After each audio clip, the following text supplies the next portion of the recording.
Hello, everyone. It's Martin Root with Project Heaven on Earth and this week's Heaven Maker. Just a little reminder, if you'd like to download a free 7-day simple, easy course on how you can co-create Heaven on Earth, please go to my website, projectheavenonearth.com, and you can see it all there for free.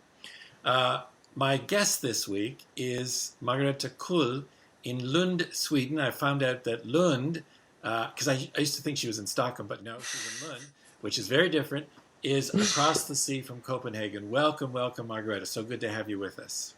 Thank you very much. I'm very happy to be with you. Can we tell folks where we met and where we met, and then I want to get into what your particular issue was and how Heaven on Earth helped solve that. So we met. We met in France last year when we both attended one of the yearly conferences for the Association of Transformational Leaders in Europe.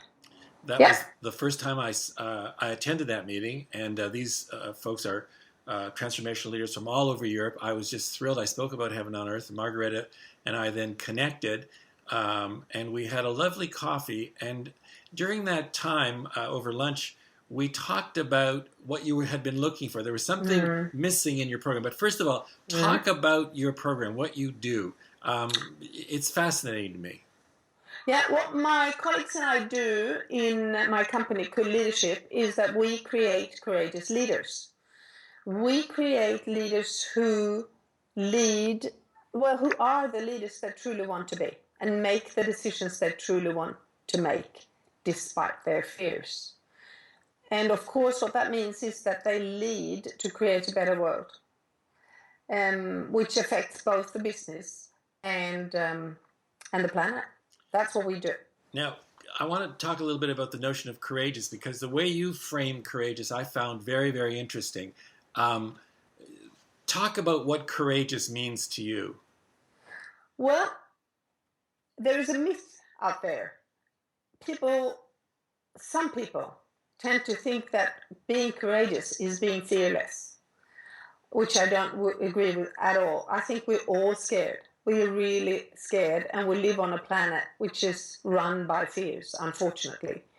And so my notion of courage is that you need to notice your fears. You need to be aware of them, increase your awareness around them, get to know them, and then do what you feel is right despite your fears. So that's what a courageous leader does. Now, what I found so interesting about this, Margareta, is that is not a typical way to engage with people at work. We don't normally talk about our fears, nor do we see them by addressing them head on as potentially very beneficial. And so that's why I was so intrigued by your work. And it really says a lot to me about you, that you're willing to stand up in front of a senior management group, have them explore their fears, personal fears, collective fears, because I'm assuming you do this in group as well as individual. Is that right? Yeah. I do. I work with management teams all the time. That's what we focus on. Management teams, day in and day out. I'm just coming from a management team today. Yeah, sure. All the time. Now, and when we had coffee that day, there was a piece missing for you. Do you want to describe what that was? Yeah. It was, I'll actually never forget that moment, Martin. It was beautiful talking to you about that. Because I know that what we do is truly create courageous leaders. I hear it day in and day out from people attending the programs and having attended them for a long time ago. They say, it's still there, it's still in me, it's still in the business. And still, I felt was a piece missing.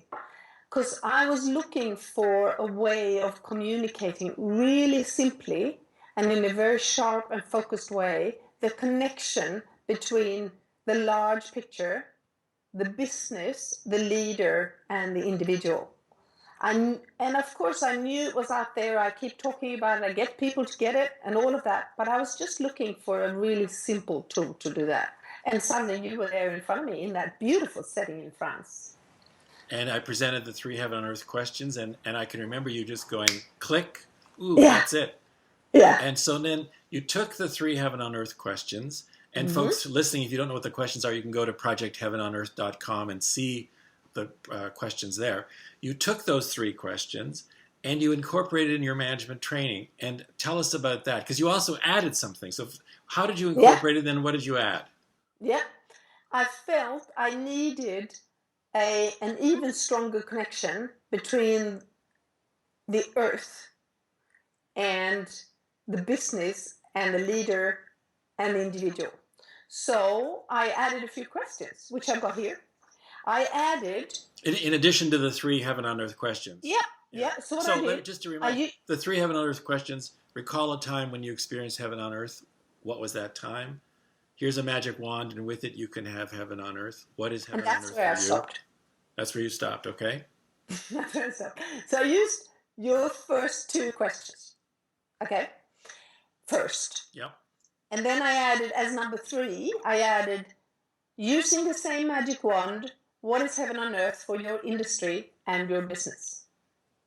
Brilliant. Okay? That was number 3. Number 4, I use, and I shouldn't say used, because I still do, of course, I use, using the same magic wand, what is heaven on earth for your area of responsibility? That's question 4. And then question 5, what does all of this mean to you as a courageous leader? And then question 6 is back to your project, Heaven on Earth. The original. The original question. What simple, easy, concrete steps will you take in the next 24 hours to make Heaven on Earth real? What I love about this, Margareta, and for those listening, is that she took the 3 heaven on earth questions and expanded them into her area of work, namely business. So using the same magic wand, what's heaven on earth for your business, for your industry, for your area of responsibility. So even if you're in business, please feel free to use those. If you're not in business, can you use a similar kinds of questions for where you are, so you can expand the notion of people getting in touch with what heaven on earth is for them? And the results, how did you feel the results? Well, it's just beautiful. I've done it both in international teams and Swedish teams. And it works beautifully, of course. People are smart, people are fast. You don't need to stress things so many times when you have a group that's already in process, which we do. So we put them in small groups where they ask these questions. And that's all we do. We just give them the questions, ask them to process them, and then we have a debrief afterwards. And they've all got it. It's so obvious. They've all got it. You don't need to go into explanations or anything. No. It's just there. You just move on. That's what I think is the brilliance of the questions. Is it gets in touch with what I call an already knowing in people. Yeah. And the question just goes right in, and boom, it opens that up. Margareta, that's lovely. Anything else you want to say about this project in terms of what you're doing, or? Are you asking me about Project Heaven on Earth, I do have another question. Tell me, what is Heaven on Earth for you? For me, Heaven on Earth is us all living as one on this beautiful planet, not letting fear run us or our behaviors or our decisions, but us being open, courageous, and living with integrity and treating each other that way. That's I shouldn't say that would be beautiful. That is going to be beautiful. Yeah. And interesting the way you shifted it. I've been telling that to people too. Don't use the conditional, heaven on earth would be. Rather, heaven on earth is. It's much more powerful and present. Yeah. Margareta, we'll put your name, your website up so people can get in touch with you if they'd like to. Thank you for being a heaven maker. Thank you for taking the 3 questions and just expanding them so beautifully into a more meaningful usefulness in terms of what you're up to. So thank you so much. And thank you, Martin, and thank you for helping me be a heaven maker, and also for supporting me so beautifully in creating more courageous leaders, which we all need. Thanks so much, Margareta. Bye-bye. Thank you. Bye-bye.